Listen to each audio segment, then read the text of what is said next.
السلام علیکم دوستو، کیسے ہیں آپ سب؟ میں زبینہ فیاض ایک بار پھر آپ کے ساتھ میں شروع کر رہی ہوں عشق میرا جنون بائی سلمیٰ خان، ایپیسوڈ 8۔ اماں جان، آپ تو بہت بیمار ہو گئے ہیں، آپ خود کی حالت دیکھیں، چلیں نا میرے ساتھ ڈاکٹر کے پاس، پلیز اماں جان چلیں۔ سے بچے اپنی ماں کو ہاتھ سے تھام کر بٹھانے کی کوشش کر رہا تھا۔ میری جان، میں بالکل ٹھیک ہوں، مجھے کچھ نہیں ہوا۔ آپ بتائیں، آپ کی پڑھائی کیسی چل رہی ہے؟ روزینہ بیگم نے بات بدلنے کی کوشش کی اور وہ اس میں کامیاب بھی ہو گئی تھی۔ میری پڑھائی بہت اچھی جا رہی ہے، میں آپ کے لیے دوائی لاتا ہوں، آپ دوائی کھائیں اور آرام کریں۔ مگر آپ نے کھانا بھی نہیں کھایا ہوگا، میں پہلے آپ کے لیے کھانا لاتا ہوں۔ وہ نادان سا بچہ نیچے اپنی ماں کے لیے کھانا لینے جا رہا تھا۔ روزینہ بیگم دن بدن کمزور ہوتی جا رہی تھی، مگر انہیں اپنی فکر نہیں تھی۔ انہیں بس اپنی اس بیٹے کی فکر تھی۔ ان کے ہوتے ہوئے بھی اس کے ساتھ اچھا سلوک نہیں کیا جاتا تھا، اور اللہ نہ کرے ان کو کچھ ہو جائے تو اس کے ساتھ کیا ہوگا۔ وہ چھوٹا تھا، مگر وقت اسے بڑا ہونے سے پہلے ہی بہت کچھ سکھا دیا تھا۔ وہ چھوٹے چھوٹے قدم بڑھا کر کچن کی جانب جا رہا تھا، جب اتنے میں اس کو اپنے پیچھے سے آواز آئی۔ کہاں جا رہے ہو تم؟ کائنات شاہ کی بھاری آواز اس کے کانوں سے آ کر ٹکرائی تھی۔ پہلے تو وہ خود سوچنے لگا، پھر یہ معصوم سی آواز میں کہنے لگا، چھوٹی امی، تمہیں کتنی بار کہا ہے مجھے امی مت کہا کرو۔ مجھے کوئی شوق نہیں ہے اس گھٹیا عورت کے گھٹیا بیٹے کو اپنا بیٹا بنانے کا۔ آپ کو مجھے جو کہنا ہے آپ کہہ سکتی ہے، لیکن میری ماں کے خلاف میں ایک لفظ نہیں سنوں گا۔ ان کی طبیعت ٹھیک نہیں ہے، میں انہیں کھانا دے کر دوائی دینے جا رہا ہوں۔ کائنات شاہ کے الفاظ اسے غصے میں مبتلا کر چکے تھے۔ طبیعت ٹھیک نہیں ہے اس کی؟ طبیعت ٹھیک نہیں ہے اس کی، یا پھر یہ کہوں، یہ کیوں نہیں کہتے کہ شاہ صاحب کو اپنی طرف متوجہ کرنے کے گھٹیا چالیں چل رہی ہے وہ؟ اس سے کیا لگتا ہے وہ ایسے کر کے شاہ صاحب کو مجھ سے دور کر سکتی ہے؟ تم دونوں کو تو میرے پاؤں دھو کر پینے چاہیے کہ میں نے ابھی تک تم دونوں کو گھر سے روانہ نہیں کیا۔ اپنی ماں کو کہہ دو، اگر ایسے کر کے وہ شاہ صاحب کو اپنی طرف متوجہ کرنے کا سوچ رہی ہے تو یہ اس کی غلط فہمی ہے، اور اگر اس نے اپنی یہ چالیں نہیں چھوڑی تو کسی دن اس حویلی سے باہر اٹھا کر پھینکوں گی میں تم لوگوں کو۔ وہ اپنے منہ سے زہر اگل رہی تھی۔ میری ماں چالیں نہیں چلتی، اور آپ نے سب کو اپنے جیسا سمجھا ہوا ہے کیا؟ اور اگلے ہی پل کائنات شاہ کا زوردار تھپڑ اس کے نرم گالوں پر انگلیوں کے نشان چھوڑ گیا تھا۔ میرے سامنے زبان چلائے گا؟ ہاں، میری طرح نہیں کرتی وہ، میں کم سے کم کسی ایک کے ساتھ تھی، اسی سے شادی کر کے اس کے ساتھ مخلص ہوں، تمہاری ماں کی طرح نہیں ہوں جو پتہ نہیں کتنے یار بنا کے بیٹھی ہوئی ہے۔ شادی کے بعد بھی اپنے عاشقوں سے ملتی ہے وہ، اور تو مجھے باتیں سنائے گا؟ ہاں۔ اور پھر اگلا تھپڑ اس کے دوسرے گال پر پڑا تھا۔ وہ رویا نہیں تھا، اسے رونا آ رہا تھا، مگر اس کی آنکھوں میں انتقام کی آگ جل رہی تھی، ایسا انتقام کہ بس سامنے کھڑی عورت کو وہ جلا ہی نہ دے۔ روزینہ شاہ آوازیں سن کر نیچے کی جانب بھاگی تھی۔ سامنے ابان کو دیکھا جو کائنات شاہ کو کھا جانے والی نظر سے دیکھ رہا تھا۔ ابھی کائنات شاہ اپنا ہاتھ اٹھاتی کہ اتنے میں ان کا ہاتھ ہوا میں ہی ٹھہر گیا۔ خبردار کائنات، میرے بیٹے پر ہاتھ اٹھانے کی تمہاری ہمت کیسے ہوئی؟ وہ ان کا ہاتھ پیچھے جھٹک کر ابان کو اپنے سینے سے لگا چکی تھی۔ ربائشہ جو ابھی صرف 4 سال کی ہوئی تھی، وہ بھی اپنے کمرے سے باہر آ کر سب دیکھنے لگی تھی۔ ابان، اندر جاؤ تم، روزینہ شاہ اسے اندر جانے کا کہہ رہی تھی۔ امی، آپ کہتی کیوں نہیں ہے اس عورت سے؟ انہوں نے جو ہمارے ابان، میں نے کہا اندر جاؤ۔ ان کی آواز اونچی ہوئی تھی۔ ربائشہ کو کچھ سمجھ نہیں آیا تو وہ ابان کا ہاتھ پکڑ کر اسے کھینچتے ہوئے اندر کی جانب لے جانے لگی۔ اتنے میں زاویار بھی سامنے سے آتا ہوا دکھائی دیا۔ روبی، ہاتھ چھوڑو میرا۔ وہ مسلسل اپنا ہاتھ چھڑانے کی کوشش کر رہا تھا۔ زیبی بھائی، آپ انہیں اندر لے جائیں۔ امی اور بڑی امی کی لڑائی ہو گئی ہے، اور امی نے ابان بھائی کو تھپڑ مارے ہیں۔ زاویار کے کچھ سمجھ نہیں آیا۔ اس سے تو یقین بھی نہیں آ رہا تھا کہ کیا واقعی میں اس نے تھپڑ کھایا ہے، کیونکہ اس کی آنکھوں میں غصہ تھا، آنسو تو کہیں بھی نظر نہیں آ رہے تھے۔ زیبی بھائی، کرے نا میری مدد۔ ابان کو اپنی ماں کے پاس واپس جانا تھا، مگر وہ دونوں اس کو پکڑ کر کمرے میں لے آئے تھے۔ زاویار، ہٹو یہاں سے، مجھے اماں جان کے پاس جانا ہے۔ زاویار، میں نے کہا ہٹو یہاں سے۔ وہ چلائی جا رہا تھا، مگر زاویار پر کہاں اثر ہونا تھا۔ میرے بھائی بیٹھو چپ کر کے، بڑی امی اور امی بات کر رہی ہے نا، اور مجھے نہیں لگتا ہمیں بڑوں کے معاملوں میں پڑنا چاہیے۔ وہ اسے سنبھالنے کی کوشش کر رہا تھا، مگر اپنی ماں کے لیے جو الفاظ اس نے سنے تھے وہ اسے برداشت نہیں ہو رہے تھے۔ وہ کبھی بھی آپے سے باہر نہیں ہوتا تھا، مگر جو الفاظ استعمال کیے گئے تھے وہ اس کے صبر کو ختم کر چکے تھے۔ اس کی ماں کے پاک دامنی کا گواہ وہ خود تھا، اور اس عورت نے اس کی ماں پر کس طریقے کے گھٹیا الزامات لگائے تھے، اس سے برداشت نہیں ہو رہا تھا۔ کائنات تمہاری دشمنی مجھ سے ہے تو بہتر ہوگا تم مجھ سے بات کرو، اور کیا چاہتی ہو تم؟ یہاں رہ رہی ہو، سارے حق تمہیں ملے ہیں، اس کے علاوہ اور تمہیں چاہیے کیا؟ وہ آنکھوں میں آنکھیں ڈال کر کائنات شاہ سے بات کر رہی تھی، اور کائنات شاہ آنکھیں چھوٹی کر کے سامنے روزینہ شاہ کو دیکھنے لگی۔ جب تک تم اس گھر میں ہو تب تک مجھے کچھ بھی مکمل نہیں ملے گا، اور مجھے تو یہ سمجھ نہیں آتا کہ تمہارے شوہر نے تمہارے ساتھ بے وفائی کی ہے۔ تمہیں عزت نفس نہیں ہے کہ گھر چھوڑ کر چلی جاؤ، بلکہ دیکھو بے شرموں کی طرح منہ اٹھا کر ابھی تک اس گھر میں موجود ہو۔ میں تمہاری جگہ ہوتی نا روزینہ تو پہلی فرصت میں اس انسان کو چھوڑ کر چلی جاتی، مگر تمہیں تو دیکھو سکون کے ساتھ اپنے اس بیٹے کو بھی لے کر اس گھر میں موجود ہو۔ روزینہ شاہ نے سامنے کھڑی اس مکار عورت کو دیکھا تھا جو اس سے سب کچھ چھین چکی تھی۔ اب بس ایک چھت بچی تھی جو اس کا سہارا تھی، اور وہ عورت اسے اس سہارے سے بھی محروم کرنا چاہتی تھی۔ روزینہ شاہ نے دونوں ہاتھ سینے پر باندھے کائنات شاہ کی آنکھوں میں آنکھیں ڈال کر بولنے لگی، تم بات کرتی ہو بے وفائی کی، اور تم نے کہا کہ میں چھوڑ کے کیوں نہیں چلی جاتی؟ تو کائنات شاہ بے وفائی عزیز سائی نے نہیں بلکہ عزیز سائی سے کروائی گئی ہے۔ جو تم نے کروائی تھی وہ ایسے نہیں تھے، انہیں ایسا تم نے بنایا، اور تم کہتی ہو میں عزیز سائی کو چھوڑ کے چلی جاؤں، تو یہ تمہاری غلط فہمی ہے کہ میں ان کو چھوڑ کر جاؤں گی۔ میں آخری سانس تک ان کے ساتھ رہوں گی، چاہے اس گھر میں اب تمہارا راج چلتا ہو، لیکن یہ بات تمہیں روز روز یاد آئے گی کہ یہ عزیز شاہ کی پہلی بیوی میں ہوں، ان کی پہلی اولاد کی ماں میں ہوں، اور دوسری عورت ہمیشہ دوسری رہتی ہے، اور یاد رکھو تم کائنات تم دوسری عورت ہو۔ وہ کبھی بھی اتنا زیادہ نہیں بولتی تھی، مگر آج ان کے بیٹے کے ساتھ جو ہوا تھا ان کا صبر بھی ختم ہو چکا تھا۔ اپنا منہ بند رکھو، 1 سیکنڈ لگے گا مجھے تمہیں گھر سے دھکے مار کے باہر پھینکتے ہوئے۔ جیسے عزیز شاہ کے دل سے نکالا تھا نہ تمہیں، وہ اس گھر سے بھی نکال دوں گی۔ اگر یہاں پر رحم کھا کر تمہیں رہنے دیا ہے تو چپ کر کے رہو، ورنہ تمہارے ساتھ جو میں کروں گی روزینہ وہ بھی پورا زمانہ دیکھے گا۔ میں کائنات شاہ ہوں، آج تک جس چیز پر میری نظر پڑی ہے اس چیز کو حاصل کیا ہے میں نے، اور تم میرا مقابلہ کرو گی؟ ہاں؟ کائنات شاہ کا غصہ آسمان پر پہنچ چکا تھا۔ اتنے میں کائنات شاہ کی نظر پیچھے کی طرف گئی جہاں سے عزیز شاہ اندر داخل ہو رہے تھے۔ دیکھیے روزینہ، میں نے آپ کا کیا بگاڑا ہے؟ آپ ان کی پہلی بیوی ہے میں جانتی ہوں، مگر آپ مجھ پر اتنا گھٹیا الزام کیسے لگا سکتی ہے؟ ابان میرا بھی بیٹوں جیسا ہے، میرے بھی بیٹوں جیسا ہے، میں اس پر ہاتھ کیسے اٹھا سکتی ہوں؟ ہاں، خدا کا خوف کرے آپ، میں کیوں کروں گی یہ؟ وہ روتے ہوئے روزینہ شاہ کے دونوں ہاتھ پکڑ چکی تھی۔ روزینہ شاہ دم بخود ہو کر بس کائنات شاہ کو دیکھ رہی تھی۔ دیکھیے میں شاہ صاحب کو کچھ نہیں بتاؤں گی، بس آپ بھول جائے جو ہوا۔ میں تو دل سے آپ کو اپنی بہن سمجھتی ہوں، مگر آپ نے مجھ پر ہاتھ اٹھایا وہ تو میں برداشت کر گئی، لیکن آپ نے میرے بیٹے جیسے ابان پر ہاتھ اٹھانے کا الزام لگایا مجھ پر۔ خدا کے لیے روزینہ، ہم ایک ہو کر بھی تو رہ سکتے ہیں نا؟ روزینہ شاہ دم بخود ہو کر ان کی باتیں سنتی رہی۔ یک دم ایسا کیا ہو گیا کہ وہ اس طریقے سے بات کر رہی تھی؟ یک دم ان کا لہجہ کیسے بدل گیا؟ ابھی وہ آگے کچھ بولتی کہ پیچھے سے غصے بھری آواز ان کے کانوں تک آئی تھی۔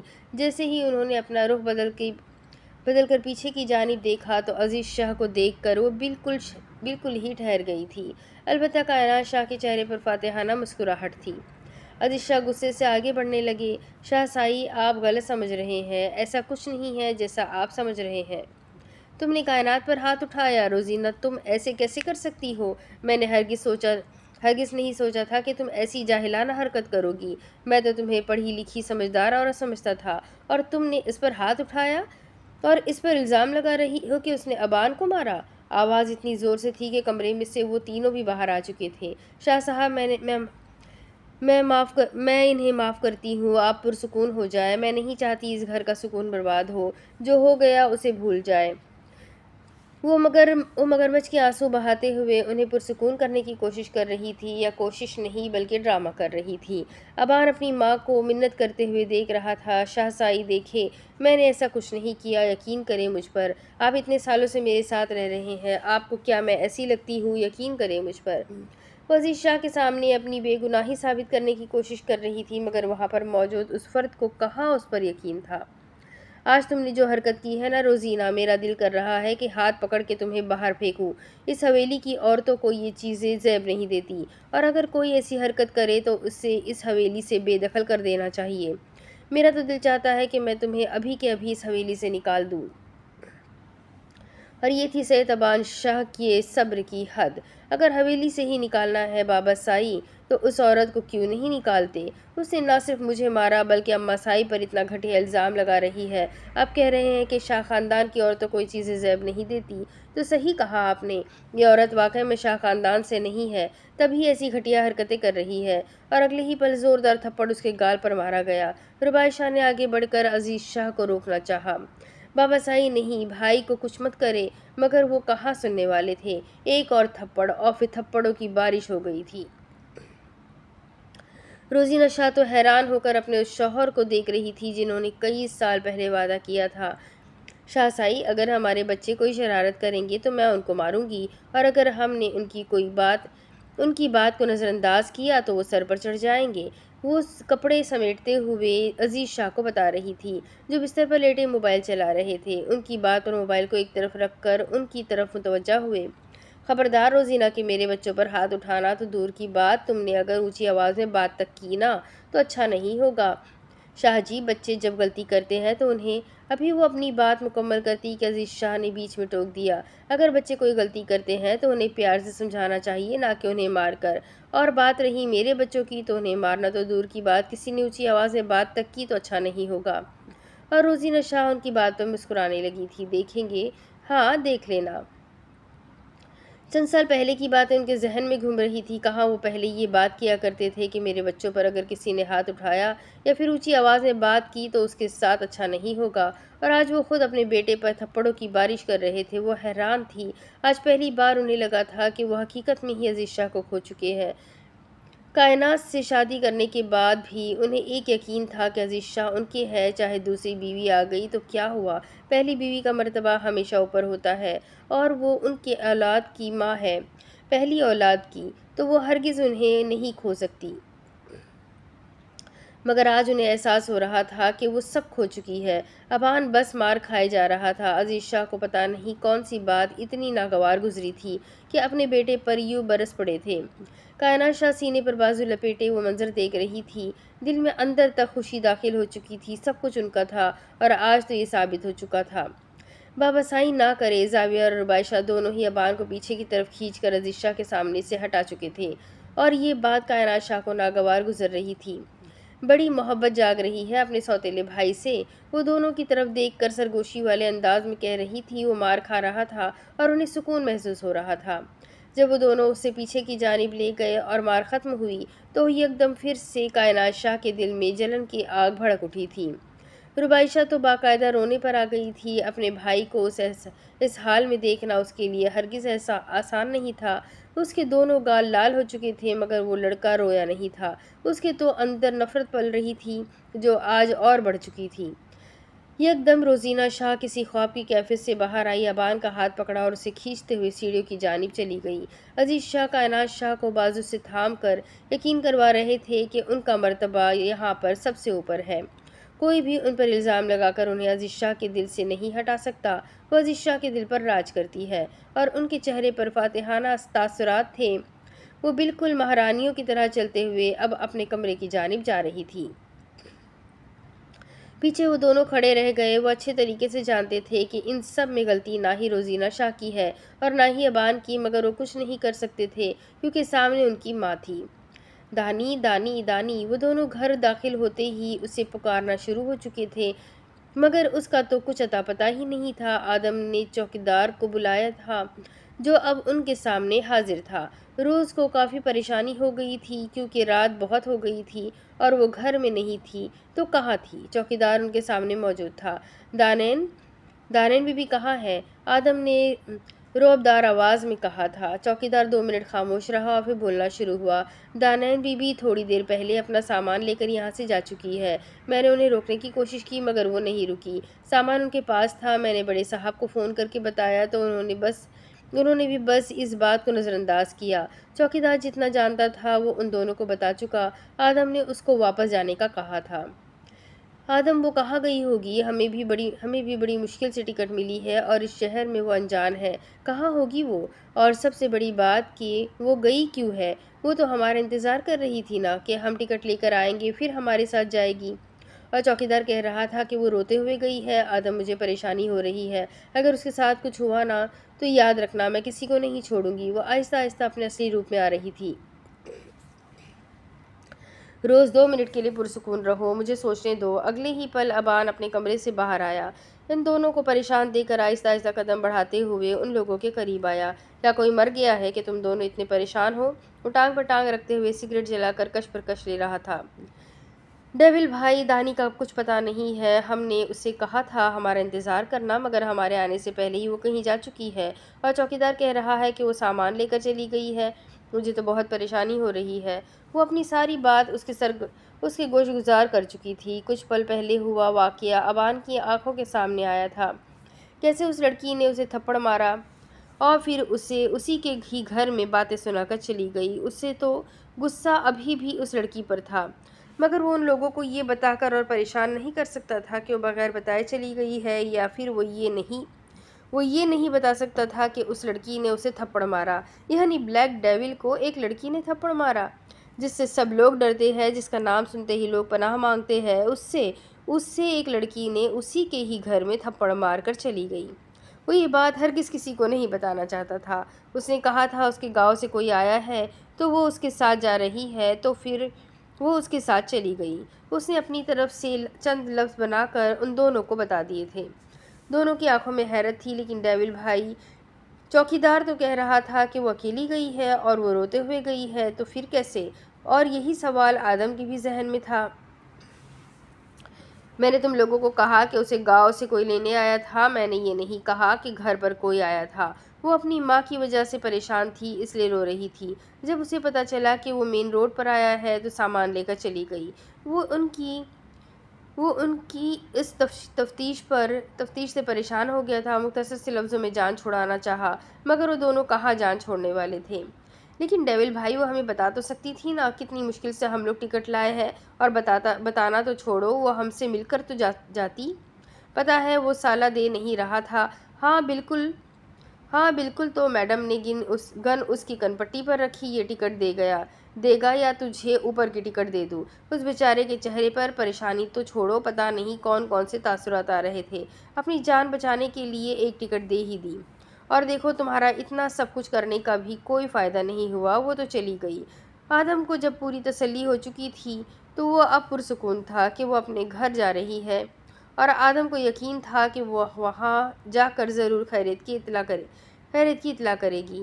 تو اب وہ دونوں بھی پرسکون تھے مگر روز کے ذہن میں وہی سوال تھا کہ آخر یہ کون سا گاؤں والا اچانک سے آ گیا اور اسے لے بھی گیا، کیونکہ جتنا عرصہ وہ یہاں رہی تھی اس نے بتایا تھا کہ اس کا کوئی گاؤں والا یہاں پر نہیں ہے، تو پھر یہ اچانک سے کون آ گیا؟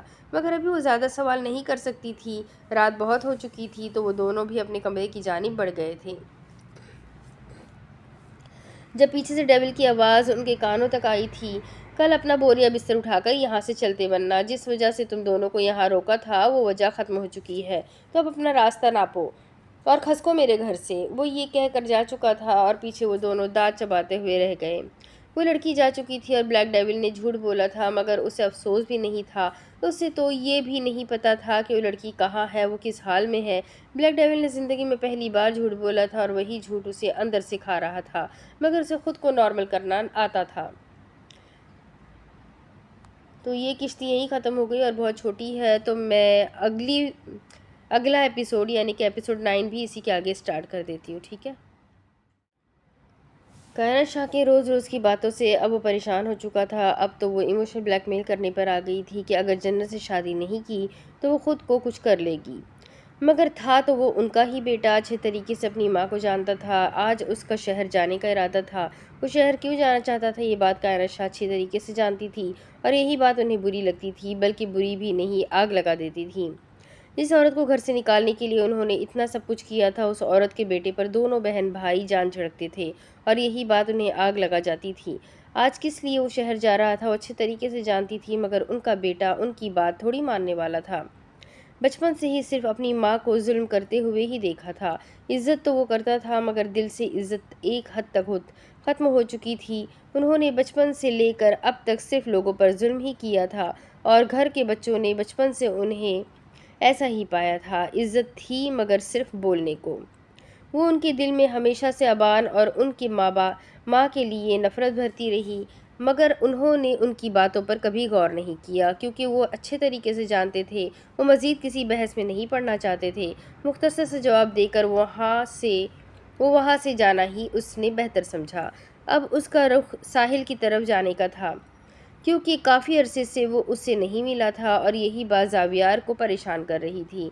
چند گھنٹے پہلے وہ ساحل کے سامنے موجود تھا۔ ساحل اسے ٹکر ٹکر دیکھے جا رہا تھا۔ بڑی بات ہے چھوٹے شاہ صاحب ہماری طرف آئے ہیں۔ وہ طنز کرنے کا کوئی موقع ہاتھ سے نہیں جانے دیتا تھا، اور زاویار بھی ایک کان میں ڈال کر دوسرے کان سے نکال لیتا تھا۔ مگر وہ بھی تو حد کا ڈھیٹ تھا، اسے کہاں فرق پڑنا تھا۔ زاویار خود کرسی گھسیٹ کر بیٹھ چکا تھا۔ ساحل کو تو ابھی تک اس کے آنے کی وجہ پتہ نہیں چلی تھی۔ وہ تو بس اسی انتظار میں تھا کہ کب وہ اس پر نوازش کرے گا اور اسے بتائے گا، مگر وہ تو اپنی نظریں اسکرین پر گاڑی کچھ دیکھنے میں مصروف تھا۔ کیا تمہیں گھر میں موبائل دیکھنے کو نہیں ملتا جو یہاں پر آ کے دیکھ رہے ہو؟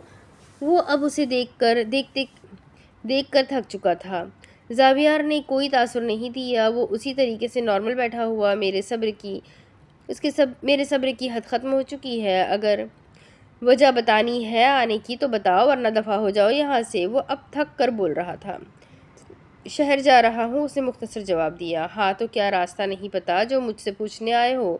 آخر وہ بھی تو ساحل تھا، پیچھے ہٹنے والا تھوڑی تھا۔ وہ دونوں بچپن سے ہی ساتھ تھے، اسکول کالج سب ساتھ ہی پڑھے تھے۔ بیچارے ساحل کو کوئی بھی لڑکی پسند آتی تو اس لڑکی کو زاویار پسند آ جاتا۔ بیچارے کو کلاس ایک بچپن کا کرش ہو گیا تھا، مگر اس لڑکی نے بھی بھائی کہہ دیا۔ اب تو حد یہ تھی کہ اگر ساحل کے ساتھ زاویار کو دیکھا جاتا، پکا تھا اسے ریجیکٹ کرنا ہے۔ ایسا نہیں تھا کہ وہ ہینڈسم نہیں تھا، مگر جو پرسنالٹی زاویار کی تھی وہ گاؤں میں کسی کے پاس نہیں تھی۔ مگر زاویار کا بھی تو ایک بڑا بھائی تھا، اور اس جیسا تو گاؤں میں کیا پورے خاندان میں کوئی نہیں تھا۔ مگر کائنات شاہ اپنی اس لاڈلے بیٹے پر واری جاتی تھی۔ ساحل میں بھائی سے ملنے جا رہا ہوں۔ ساحل تو جانتا تھا اس کے شہر جانے کی وجہ کیا ہے، مگر اس کے چہرے کے تاثر کچھ اور ہی بتا رہے تھے۔ بس یہی وجہ ہے؟ دیکھو زاویار میاں، میں تمہیں بچپن سے جانتا ہوں۔ ہاں لوگوں کی نظر میں ہم دشمن ہیں، مگر جگری یار بھی تو ہے نا آپس میں۔ تو مجھے پتا ہے وجہ کوئی اور ہے۔ اب تو مجھے شہر جانے کی وجہ سے صحیح بتا رہا ہے یا نہیں؟ وہ مکمل اب زاویار کی طرف متوجہ تھا۔ زاویار کو بھی ساحل پر بہت زیادہ بھروسہ تھا، تو وہ اسے بتا سکتا تھا۔ کچھ پل کے لیے وہاں پر خاموشی رہی، اور پھر وہ بولنا شروع ہوا۔ لڑکی پسند آ گئی ہے مجھے، اور یہ تھا بیچارے ساحل پر دھماکہ۔ زاویار کو وہ بھی کوئی لڑکی پسند آ گئی؟ وہ یقین نہیں کر سکتا تھا، مگر یقین کرنے کے لیے اس کا ذہن حاضر ہونا چاہیے۔ اس کا ذہن تو کہیں اور تھا۔ آج تک ایسی کوئی لڑکی نہیں بنی جو مجھے اپنی طرف متوجہ کر سکے، اور تو کیا ہر لڑکی کے پیچھے پھرتا رہتا ہے۔ ایسے لڑکیوں کے پیچھے پھرتے رہے نا تو تمہاری ویلیو کم ہو جائے گی، بلکہ خود کو اتنا مضبوط بناؤ کہ لوگ تیرے پیچھے آئے، نہ کہ تو ان کے پیچھے جائے۔ بیچارے ساحل کا نیا بریک اپ ہوا تھا۔ وہ اپنا دل ہلکا کرنے کے لیے زاویار کے پاس آیا تو اس نے بھی اسے ڈانٹنا شروع کر دیا۔ ویسے بڑے بے غیرت دوست ہو، ایک دوست تکلیف میں ہے، اس کی تکلیف سمجھنے کی بجائے فضول کی باتیں کر رہے ہو۔ وہ غصے میں بول رہا تھا۔ اس کے برس زاویار کے چہرے کے تاثر نارمل تھے۔ ہاں کر لو ایسی باتیں زاویار صاحب، جب تمہیں محبت ہوگی نا تب پوچھوں گا میں تم سے۔ محبت میں انسان سب کچھ بھول جاتا ہے، خود کی ذات کو بھی، خود کو، دنیا کو۔ اسے سب چیزیں فضول لگتی ہے، خیال ہوتا ہے تو بس محبوب کا۔ ہر وقت محبوب بس حواسوں پر چھایا رہتا ہے، کیا کر رہا ہے، کہاں ہے، اسے کچھ نہیں پتہ ہوتا۔ بس یہی چیزیں ذہن پر سوار ہوتی ہے کہ وہ کیا کر رہا ہے، کہاں ہے، کیسا ہے، ٹھیک تو ہے نا؟ ہر وقت ذہن پر بس وہی دھن سوار ہوتی ہے۔ مگر تم کیا جانو، تم نے کبھی پیار تھوڑی کیا ہے، وہ اس سے بھرائے لہجے میں کہہ رہا تھا۔ زاویہ نے شانے اچکایا اور پھر بولا، مجھے کبھی پیار ہوگا بھی نہیں، کیونکہ ایسی کوئی لڑکی ہے ہی نہیں جس سے زاویہ شاہ محبت کرے۔ اور بات رہی یہ محبوب لوگوں کی باتیں، تو ایسی باتیں تم لوگوں کو ہی مبارک ہو، مجھے دور رکھو ان چیزوں سے۔ ہاں ہاں، جب ہوگا تب دیکھوں گا، دیکھ لینا ساحل روف مجھے محبت نہیں ہوگی۔ چند سال پہلے کی باتیں ساحل کے ذہن کے سامنے ایک فلم کی طرح چل رہی تھی، جس نے کتنے بھروسے سے کہا تھا اسے کبھی محبت نہیں ہوگی، اسے تو ہو گئی، وہ بھی گاؤں کی لڑکی سے۔ مطلب میں کوئی خواب تو نہیں دیکھ رہا۔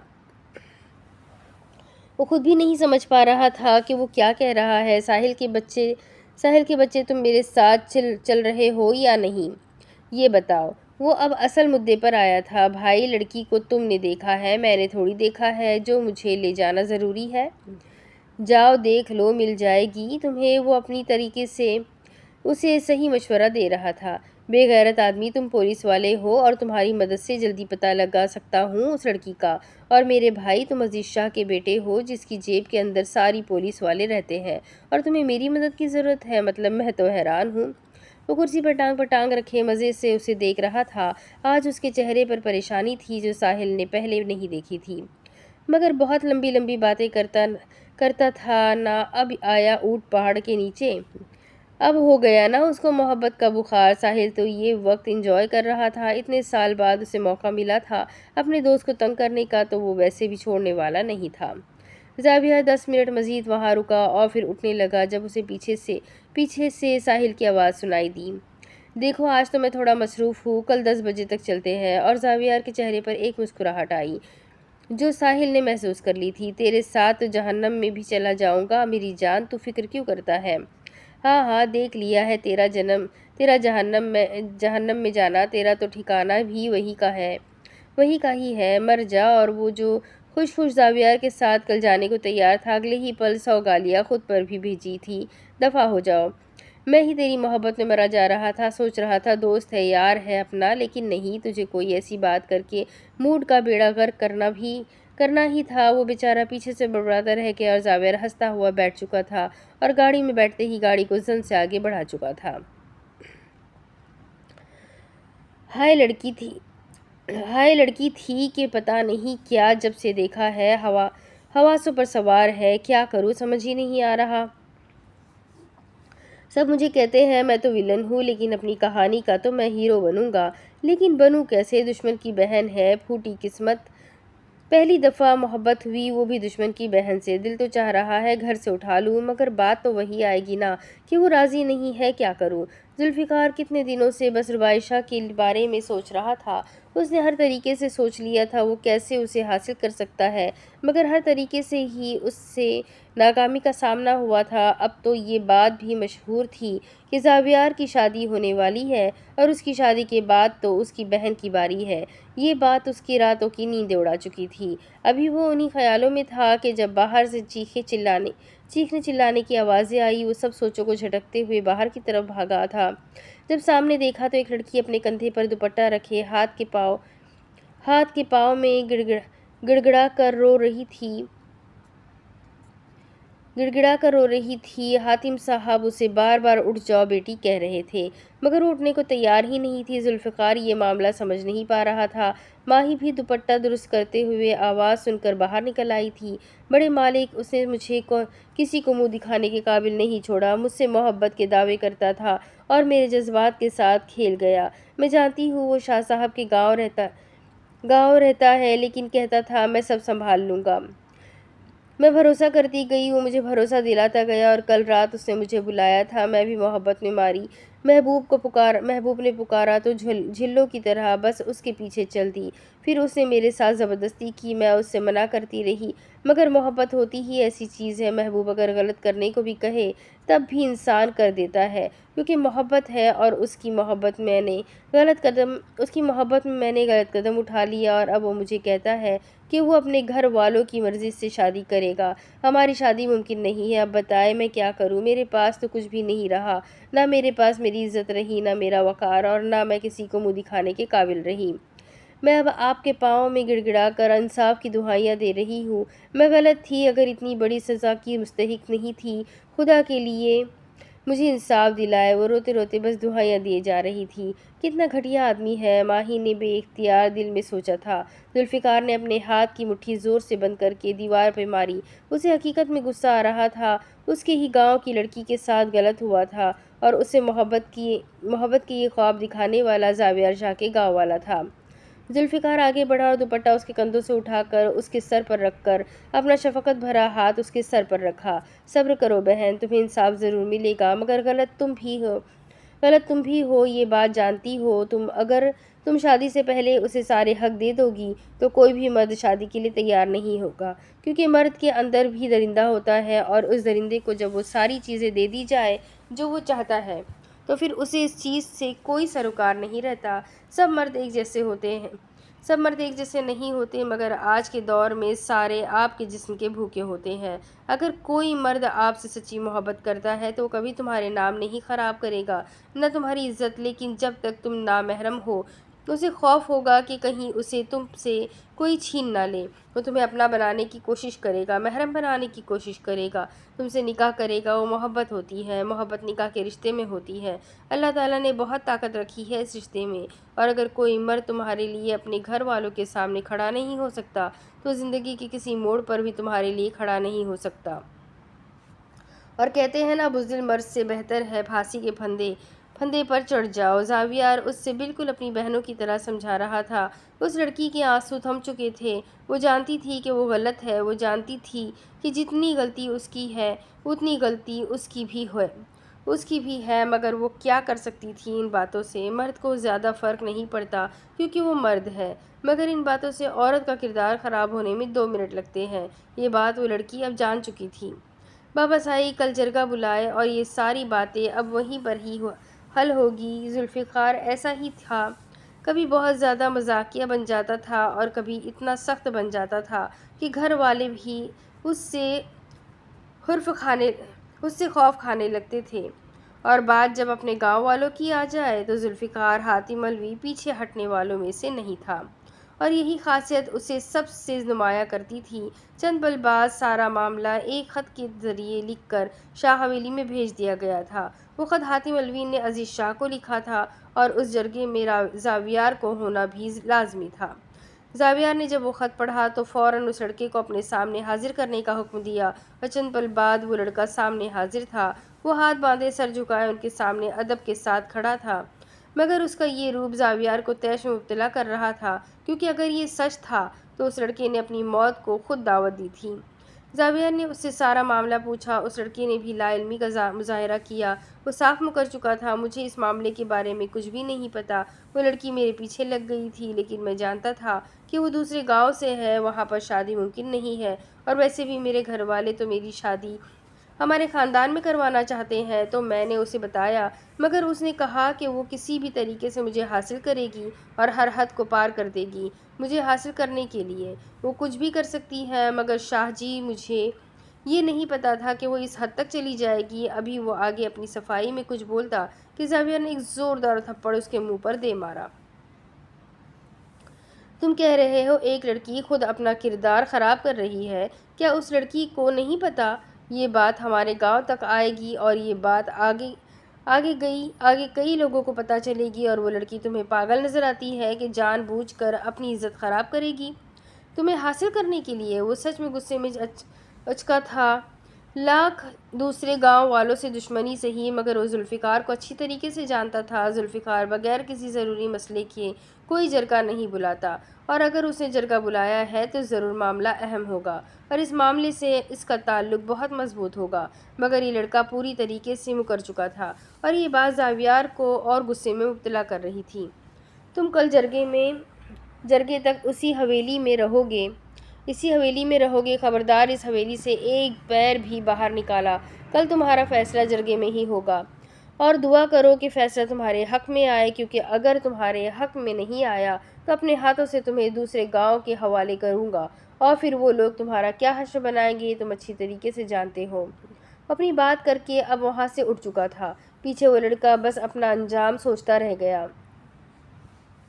دوسری طرف آدم دانی سے کوئی رابطہ کیا ہے؟ اس کو یہاں سے گئے کافی دن ہو چکے ہیں، مگر اس نے کوئی رابطہ نہیں کیا تھا، اور یہی بات آدم اور روز کو پریشان کر رہی تھی۔ ان چند دنوں میں اس لڑکی کو وہ لوگ اپنی زندگی کا حصہ سمجھ چکے تھے، مگر اس کا کوئی اتا پتہ نہیں تھا، مگر انہیں بلیک ڈیول کی باتوں پر بھی یقین تھا، لیکن وہ تھی کہاں؟ یہی بات ان لوگوں کو پریشان کر رہی تھی۔ ہو سکتا ہے وہ بھول گئی ہو، وقت ملنے پر کر لے گی۔ آدم نے اسے پریشان دیکھ کر سمجھانا چاہا، اور وہ بھی ایک حد تک سمجھ گئی تھی۔ تم لوگوں سے ایک کام بولا تھا اور وہ بھی تم لوگوں سے نہیں ہوا۔ وہ لوگ اپنی ہی باتوں میں تھے جب پیچھے سے بلیک ڈیول کی دل کو خوف میں مبتلا کرنے والی آواز آئی۔ دونوں ہی بجلی کی تیزی کی طرح مڑ کر بلیک ڈیول کو دیکھنے لگے۔ کیا ہوا ہے ڈیول بھائی، کس کام کی بات کر رہے ہیں آپ؟ روز حقیقت میں کچھ سمجھ نہیں پا رہی تھی۔ اسے اس مہینے 27 لڑکیاں اغوا کی گئی ہیں جن کا پتہ لگانے کے لیے میں نے تم لوگوں سے کہا تھا۔ 22 کا تو پتہ چل چکا ہے، باقی 5 لڑکیاں کہاں ہیں؟ وہ گررایا تھا، اور اس کی آواز پر وہ دونوں سہم گئے تھے۔ ان 22 لڑکیوں کو ہم نے بچا لیا ہے، جن میں سے 19 اپنے گھر جانے کو راضی ہے، اور باقی کی 3 لڑکیوں نے منع کر دیا ہے، ان کے گھر والے انہیں قبول نہیں کریں گے، تو پھر انہیں حفاظت کے ساتھ ہمارے پرانے گھر میں شفٹ کر دیا۔ بلیک ڈیول نے ایک گھر لیا تھا جو اتنا بڑا تھا کہ اس میں 50-60 لوگ آرام سے رہ سکتے ہیں۔ یہاں پر اکثر وہ لڑکیاں آتی تھیں جنہیں اغوا کر دیا جاتا تھا، اور ان لڑکیوں کو خوف ہوتا تھا کہ یا تو ان کے گھر والے انہیں قبول نہیں کریں گے یا تو وہ اپنے گھر واپس نہیں جائیں گی۔ یہاں پر وہ لڑکیاں بھی موجود تھیں جن کی جانوں کو خطرہ تھا کہ وہ لوگ دوبارہ انہیں اغوا کر سکتے ہیں۔ انہیں یہی خوف ہوتا تھا کہ ہمارے گھر والے ہمیں قبول نہیں کریں گے، کیونکہ ہم لوگ کئی دن گھروں سے باہر رہی ہیں، اور کچھ لڑکیوں کے تو گھر والے ہی نہیں تھے، مگر بلیک ڈیول ان کو بے سہارا نہیں چھوڑ سکتا تھا۔ اس نے اپنے پرانے گھر کو اس طریقے سے ڈیزائن کروایا تھا کہ جو لڑکی اپنے گھر نہیں جانا چاہتی، اس لڑکی کو اس گھر میں شفٹ کر دیا جاتا تھا۔ وہاں پر اسے ہر چیز میسر ہوتی تھی، اور وہ 3 لڑکیاں بھی ان لڑکیوں کے ساتھ اب وہاں پر جا چکی تھی اور ایک پرسکون زندگی جی رہی تھی۔ میں نے تم سے پوچھا 5 لڑکیاں کہاں ہیں؟ اس نے ایک ایک لفظ پر جب چبا کر اپنا سوال دہرایا۔ وہ ہم پتہ لگا رہے ہیں، مگر دانی روز نے کچھ بولنا چاہا۔ وہ جا چکی ہے یہاں سے، تم لوگوں کو سمجھ نہیں آتا کیا؟ ابھی تک تم لوگ اس کے بارے میں سوچ رہے ہو؟ یعنی وہ کل کی آئی ہوئی لڑکی کے لیے ہم لوگ اپنا کام چھوڑ دیں، یا پھر ہم لوگ بس اسے ہی اپنے حواسوں پر سوار رکھ کر دوسروں کو نظر انداز کرنا شروع ہو جائیں۔ پتہ نہیں کیوں، مگر اسے دانی کے نام پر بہت زیادہ غصہ آ رہا تھا۔ اس کا غصہ اس کی آنکھوں میں صاف طور پر نظر آ رہا تھا۔ آئندہ اگر کسی نے اس گھر میں اس لڑکی کا نام بھی لیا تو یاد رکھنا، اپنے ہاتھوں سے اسے قبر میں دفن کر دوں گا۔ وہ وارننگ دے کر وہاں سے آگے بڑھ چکا تھا، اور وہ دونوں پیچھے بے بسی سے اسے جاتا دیکھ رہے تھے۔ تو یہ سٹوری پارٹ 9 بھی یہیں ختم ہوتا ہے۔ تو 2 پارٹ میں آپ کو ایک ساتھ سنا رہی ہوں کیونکہ چھوٹے چھوٹے ہیں، تو انشاءاللہ اگلے ہفتے پھر سے اگر چھوٹا ہوا تو 2 ایپیسوڈ ایک ساتھ دے دوں گی، ٹھیک ہے؟